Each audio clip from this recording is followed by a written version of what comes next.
Hadis ini, babu karahiyatil istinja'i bil yamini wa massil farji bil yamini min ghairi udhrin. Ini adab, tata krama.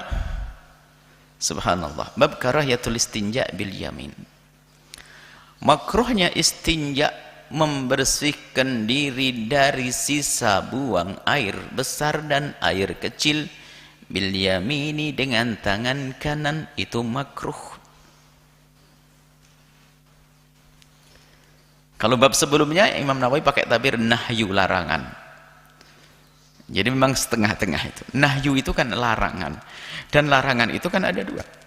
Larangan yang menjadi haram, larangan yang makruh. Kalau ini karena sudah makruhnya makruh jelas, maka langsung karahat. Babu karahiyatil istinja'i bil yamini. Istinja dengan tangan kiri. Wa massil farji, dan menyentuh, mohon maaf, kemaluan alat, termasuk kemaluan, bil yamin, dengan tangan kiri. Min ghairi udhrin, tanpa adanya udhur. Bukan adab, bukan sunnah, yang tidak, ini hal yang tidak disenangi Nabi SAW. Ini kalau kita cermati lebih jauh lagi, lebih dalam lagi, inilah pendidikan indah di dalam Islam. Karena Islam itu mengajarkan hidup kita tuh nyaman dengan sesama. Jangan sampai kita punya perilaku itu menjadikan orang lain tuh nggak nyaman. Sehingga memberikan kesenangan dengan cara yang halal, yang benar, adalah termasuk ibadah. Idkhalus surur. Dan juga menjaga hati seorang mukmin, menjaga kehormatan hati seorang mukmin. Mengganggu seorang mukmin lebih ringan daripada menghancurkan Ka'bah. Bayangkan. Maka seorang mukmin harus jaga perasaannya. Ini pendidikan dalam Islam. Apa urusannya istinja dengan tangan kiri dan urusannya dengan mukmin, orang mukmin? Oh, ini luas kalau orang mau merenung.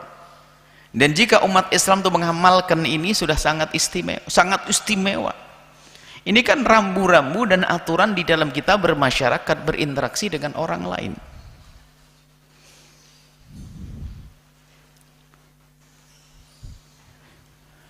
Menjaga kerapian dan kebersihan. Mungkin suatu ketika kita pernah melihat orang bikin roti, mau jualan roti, ngadon apa namanya, tepung. Coba bayangkan, kalau kita tahu dia nggak punya adab, kalau istinja pakai tangan kanan, terus kemudian ngadon pakai tangan kanannya, tegel nggak kita ikut makan? Ya nggak bisa. Karena yang melakukan adalah seorang mukmin atau mukminah, muslim muslimah, dia adalah yang bersih. Selalu kalau makan dengan tangan kanannya, kalau ngerjakan sesuatu dengan tangan, kalau istinja pakai tangan kirinya, ngerti sunnah Nabi. Oh, kita makan makanannya tegel. Tegel itu apa sih? Tega, ya nyaman. Coba kita bersalaman dengan orang yang masya Allah, garuk-garuk itu kan hal yang nggak baik. Cuman selagi masih mungkin ya dengan tangan kiri, karena mungkin akan membawa bakteri, kuman dan sebagainya. Cuman kalau kita sudah ngerti orang yang begitu rapi, tangan kanannya dijaga, kita salaman, berani salaman. Kan sampai di situ. Yang diinginkan adalah bagaimana kita dengan sesama itu nyaman. Makanya kalau kita makan makanannya orang yang tidak beriman itu, mestinya kita berpikir ngaduknya pakai tangan kanan atau tangan kiri. Oh, pakai tangan kanan. Cuman dia mungkin istinjaknya pakai kanan. Ayo. Ayo. Makanya mari menjadi contoh seorang muslim. Lakukan sunnah-sunnah Nabi ini yang akan disebut tentang sunnah. Istinja dengan tangan kiri. Ini hanya contoh istinja dan mohon maaf memegang kemaluan. Bukan itu saja. Segala sesuatu jika kita menyentuh sesuatu yang kurang sah, kurang baik dengan tangan kiri.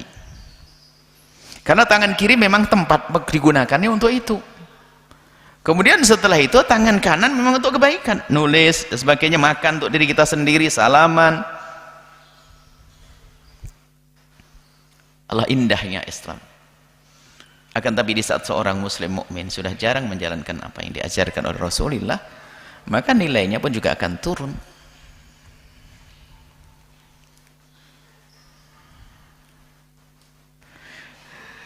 Hadisnya berbunyi dari Abi Qatadah, dari Abi Qatadah radhiyallahu taala anhu, semoga Allah senantiasa memberikan keridhaan kepada Abi Qatadah.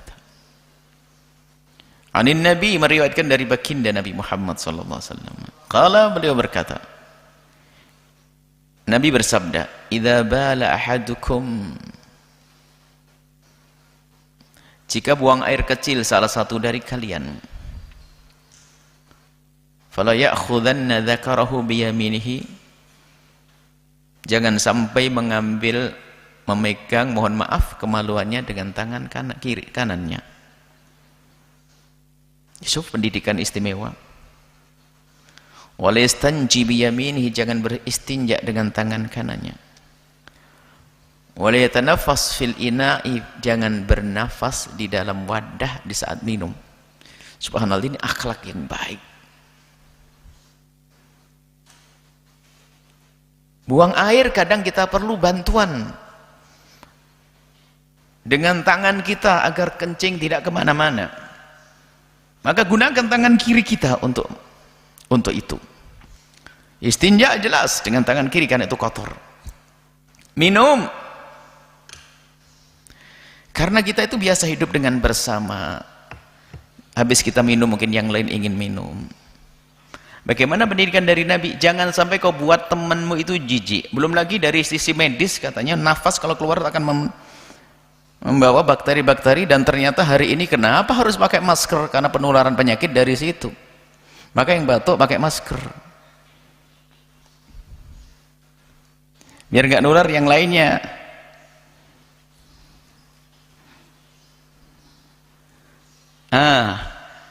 Dalam urusan minum bagaimana Nabi mengajarkan? Nih, kalau minum tahan nafasmu, jangan sampai ada nafas kembali ke gelas.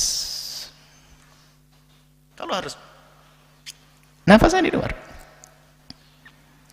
bahkan dihitung kalau memang bisa 3 kali seruput menahan nafas bisa. Nafasnya di luar, jangan nafas langsung putih berasap begitu. Nah, ini 6.000 bakteri itu. Nah, santri harus punya adab minumnya. Apalagi baru makan masih ada di sini, nyemplung lagi ke sini, pure begitu, istimewa itu. Yang lainnya mau minum gimana nggak diminum? Saya haus, minum, nasib buruk, kan begitu. Tolong yang beradab ya anak solehah. Biarpun cantik kayak apa, kalau minumnya begitu serem tuh. Ganteng kayak apa, minumnya nggak beraturan, jadi nggak baik. Ya, subhanallah, pendidikan indah. Nafasnya jangan, ya kalau bicara nafas tuh maksudnya tolong jangan ada sesuatu yang keluar dari dirimu, termasuk mulutnya, telan dulu. Masih ada mulutnya, masih ada makanannya, langsung minum. Minumannya minuman bersama, Masya Allah. Kok jadi kayak jadi keruh begitu ya. Nah, ini termasuk pendidikan indah dari baginda Nabi Muhammad SAW. Artinya kita itu yang jaga diri dong, urusannya dengan orang, jaga perasaan orang. Kalau memang nanti saya akan minum ini bakal diminum yang lainnya, saya harus bersihkan dulu. Bersihkan sebenarnya, jangan menyisakan sesuatu. Kalau habis makan telur ya tahan dulu deh, jangan minum gelas bersama, nanti amis yang keluar. Ini sebetulnya isyaratnya ke sana, bukan hanya urusan gitu. Kita pengen, inti adalah jangan nyakiti orang lain, buat orang lain nggak nyaman. Nah, ini perlu kepekaan kan.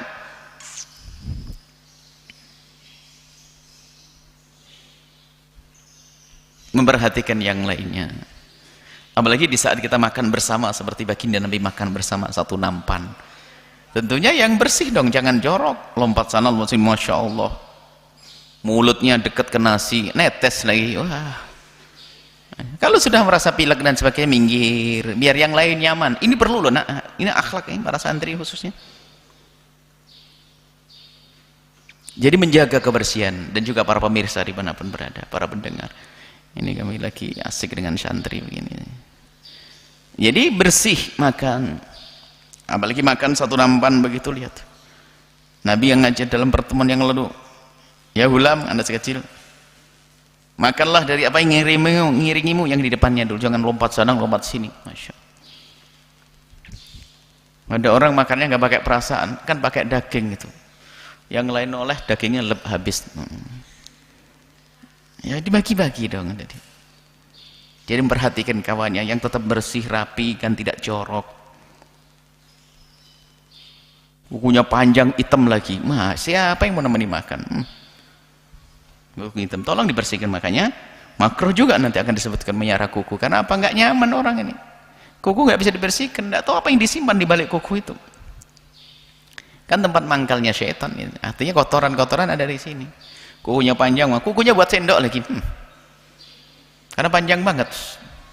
Kuku yang bersih tangan. Makanya cuci tangan. Pastikan kalau kita cuci tangan. Kalau perlu kawan kita lihat kalau kita sudah cuci tangan.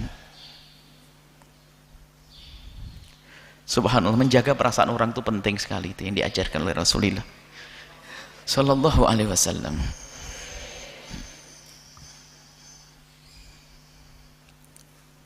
Wa fil babi ahaditsu katsiratun sahihatun. Dalam hal ini banyak hadis-hadis yang benar diriwayatkan dari baginda Nabi Muhammad Sallallahu Alaihi Wasallam. Nah, sampai begini loh Islam mengajarkan kita hal yang baik. Ada musuh-musuh Allah yang membenci kepada Islam, merendahkan beberapa hal yang dilakukan oleh baginda Nabi dari Masya Allah. Cuman bahasanya bahasa provokasi. Memang niat jelek. Bayangkan provokasinya menyeramkan sekali.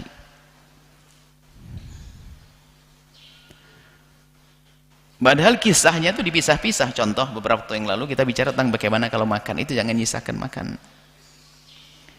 Setelah selesai makan dengan pakai tangan, setelah selesai jangan ada nyisa, ambil.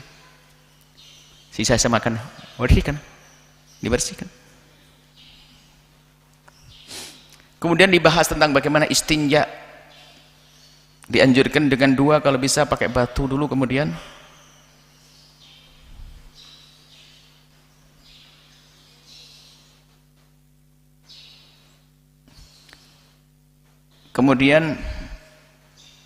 istinja dengan batu.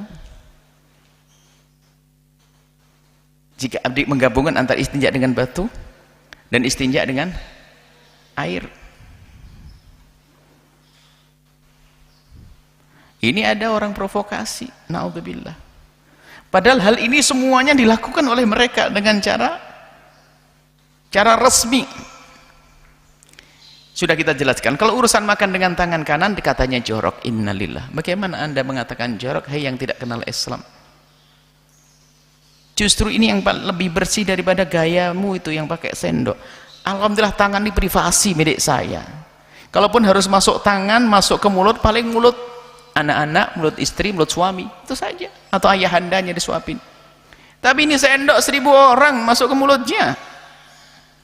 Sendok. Maka sangat privasi dan dicuci bener. Berapa kali dicuci? Mana lebih bersih daripada sendok? Ya lebih bersih tangan ini dong. Tentunya dengan catatan ikuti sunnah Nabi, cuci tangan dulu, makan tangan kanan, istinja yang benar. Cuman subhanallah, memang orang busuk mengatakan gimana ini ajaran nyebut Nabi Muhammad pun dengan bahasa ngecek.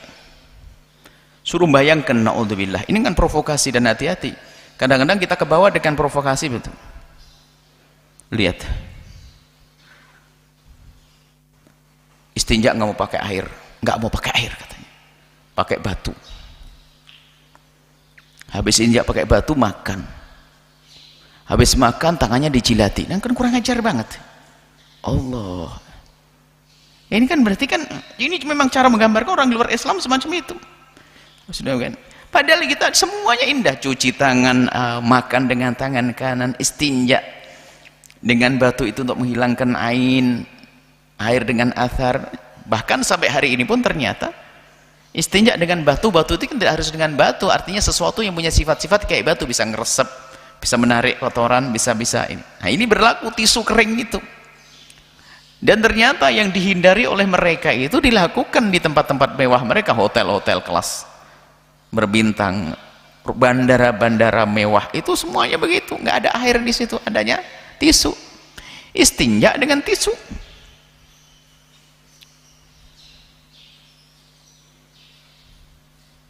Termasuk sampai minum.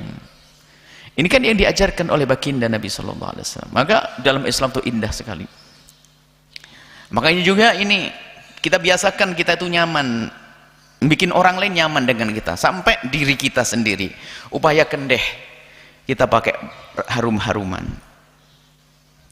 Paling tidak mandinya yang tertib. Masya Allah. Temennya ngeranggol begini, bajunya langsung hitam, daki. Seminggu gak pernah mandi, wah kacau itu. Jangan begitulah. Sampai ada satu orang itu, temennya itu kalau duduk dengan dia itu pasti bismillah. Innallaha ma'as-sabirin. Kalau ngomong innallaha ma'as-sabirin, kenapa? Sabar kalau duduk dengan dia, tahan nafas.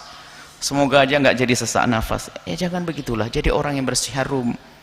Ada sebagian orang nggak peduli, laki perempuan ada yang semacam ini, cuek. Belum lagi sama istri, sama suami kadang-kadang, Masya Allah. Nabi nggak pernah diikuti, gimana indah. Mau kondangan, mandi. Sama suami nggak mandi dulu. Memang setelah hubungan dengan suami mandi, tapi sebelum ketemu kalau saya mandi. Yang bersih, suami mau ketemu istri, bersih dulu, mandi, wangian. Kita mau ketemu teman, sampai diajarkan Nabi, dalam berkumpulan disunahkan kita mandi. Bukan saja urusan sholat Jumat, hari raya, tidak. Segala bentuk perkumpulan dianjurkan kita mandi agar bersih. Maksudnya kita membersihkan diri. Kenapa? Agar orang di kiri kanan kita tuh nyaman. Yang punya anak tuh, laki-laki itu, yang punya anak, Masya Allah, yang dandan ibunya atau anaknya beler. Ini ibunya tuh ngapain itu? Coba kalau anak bersih kan yang lain seneng mau megang, beler. Mungkin ibunya dulu kecilnya juga beler, gitu aja sudah. Tolonglah perhatikan anak itu, siapkan tisu, setiap ada langsung dilap, apalagi lagi pilek, Masya Allah. Sudah begitu, di bawahnya, tenang aja belernya. Dasar ibu nggak peka ini.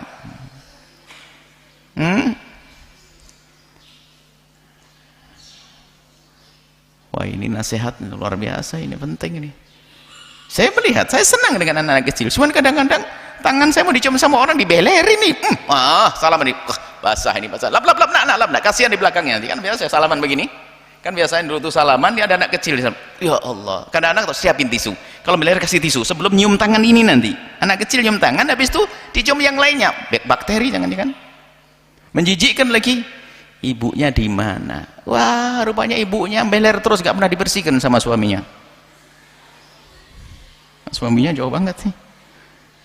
Ya tolonglah yang bersih. Anakmu khusus yang punya anak, tolong perhatikan yang bersih, karena itu juga pendidikan dari Nabi. Bersih anak. Ibu pemalas itu. Itu pempesnya itu kalau belum berat banget, kalau sudah berat badannya belum naik 1 kilo, belum dibersih, ganti itu. Astagfirullah. Nah, jangan gitu ya, nak. Indah Nabi. Jadi beler itu. Saya melihat beberapa anak-anak kesian. Sampai kita ngomong, cobalah jangan beler begitu nih. Ibunya di mana? Siapin tisu kering, lap, bersih. Apalagi di saat kena flu dan sebagainya. Turun, sedot lagi naik ke atas, turun, naik ke atas. Masya Allah. Ya Allah, lagi makan kita ya. Innalillah. Tadi tolongin kebersihan perlu. Jadi tolong ya. Lagi makan, kalau misalnya pengen buang ingus ya jangan di depannya, itu kan kacau balau. Pergi ke tempat yang jauh, buang ingus. Ngapain?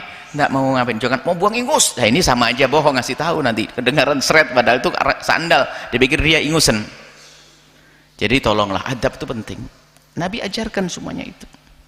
Setelah Anda menyaksikan video ini, jangan lupa berselawat kepada baginda Nabi Muhammad sallallahu alaihi wa alihi wa sahbihi wasallam.